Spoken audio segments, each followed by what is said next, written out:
It looks like he's down. Get up here and check and make sure. When you're approaching a deer that you've Dead. shot, you want to make sure the animal is dead. You do not want to grab hold of a Believe wounded he is. animal. That's no eye reflex. I believe he's dead.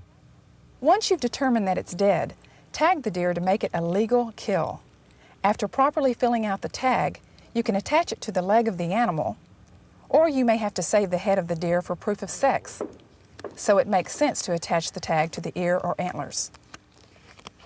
Once properly tagged, you're ready to begin field dressing. Got it? Yes, sir. And on a buck, to make sure that they've got enough skin left to make shoulder mount with, we don't want to cut him any higher than the sternum right here, because they're going to need to hide from behind the shoulders forward to make a shoulder mount. So you want to start at the pelvic area and just cut down between the hams.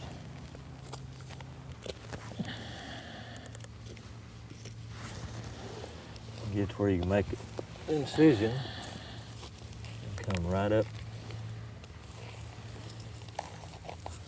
around the genitalia. Ooh. Excuse me. Go ahead and get those out of the way.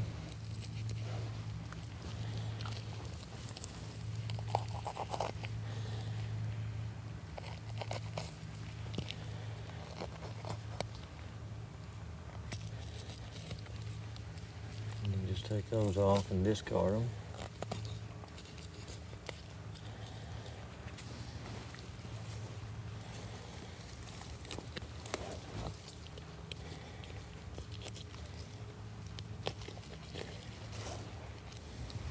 Now if you just cut around those mammary glands and get rid of that. If you're field dressing a doe, Those three the things process are bad of on deer removing the mammary carcass. glands is very similar to removing the genitals of the buck. Moisture and heat.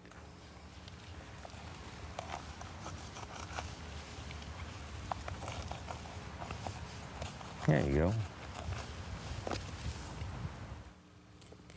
Back on the buck we were working on, the process of carefully opening the abdomen continues.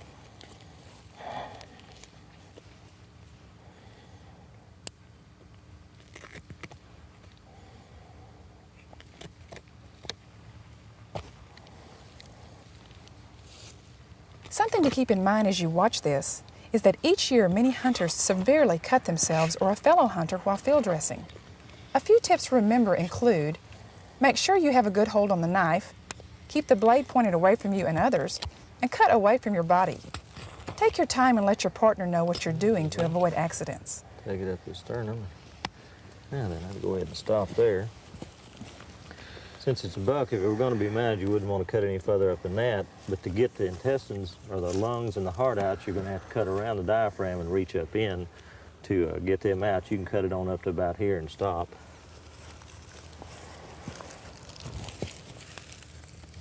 Staying behind the shoulders with it.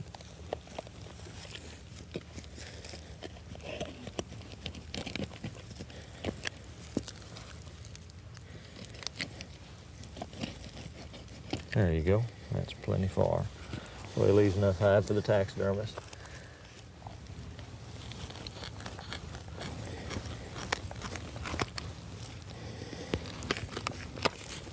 There you go. And stand on its legs and pull up on its tail. There. You may have noticed that Mike has been wearing rubber gloves. There are a couple of reasons for this. First, many deer carry ticks that begin to migrate off the carcass as it cools. Wearing rubber gloves can help prevent the ticks from infecting you with any disease they might carry. Secondly, if you had any cuts on your hands or breaks in the skin, the gloves can help protect you against infection. He's in pretty good shape. Yeah, he is.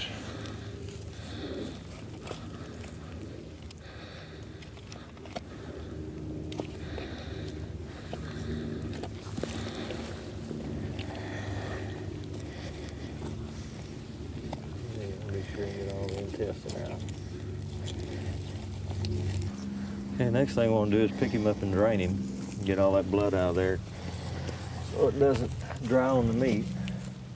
Just turn him over and drain him out. Notice how Mike has kept his hunter orange vest and cap on throughout this process. In some areas, wearing hunter orange is required.